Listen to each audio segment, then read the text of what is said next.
اعوذ باللہ من الشیطان الرجیم، بسم اللہ الرحمن الرحیم۔ تمام انبیاء نے کوئی نہ کوئی آزمائش برداشت کی ہے۔ ان کو جو درجات ملیں گے وہ ان کو اللہ تعالیٰ کی اطاعت اور اس کی عبادت اور اس کے احکامات کو قبول کرنے کی وجہ سے ملیں گے۔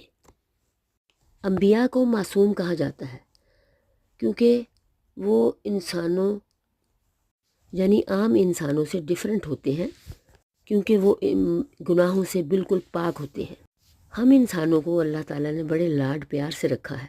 وہ کہتا ہے تم مجھے یاد کرو گے تو میں تمہیں یاد کروں گا، اکیلے کرو گے تو اکیلا یاد کروں گا، اگر محفل میں یاد کرو گے تو میں تم کو اس سے بہتر محفل میں کروں گا، کیونکہ اس کی محفل تو فرشتوں کی محفل ہے۔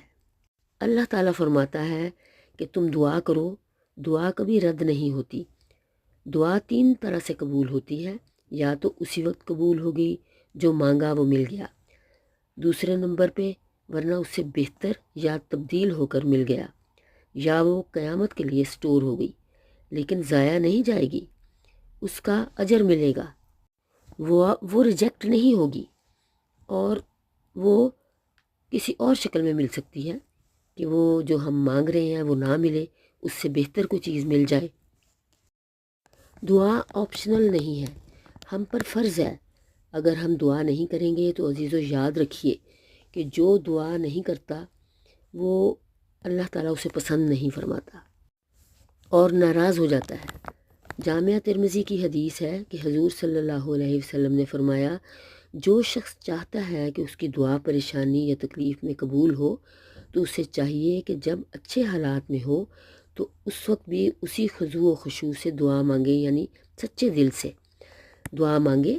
دعا مانگنے کا ایک طریقہ یہ ہے کہ آپ کو ابھی بتایا اور ابھی ایک اور دفعہ بتاتے ہیں آپ کو، آپ یہ سمجھیں کہ اس کا ایک پروٹوکول ہے۔ جامعہ ترمذی کی حدیث ہے کہ حضور صلی اللہ علیہ وسلم اور سیدنا عمر اور سیدنا ابو بکر کے ساتھ مسجد میں بیٹھے تھے۔ ایک شخص آیا، اس نے نماز پڑھی اور پھر اللہ سے فوراً دعا مانگنی شروع کر دی۔ آپ نے فرمایا سائل نے جلدی کی ہے۔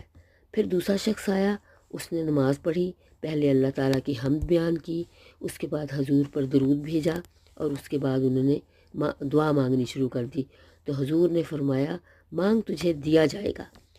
پہلے شخص کو بلا کر پھر حضور نے فرمایا کہ نماز کے بعد پہلے اللہ کی حمد کرو پھر دعا مانگو۔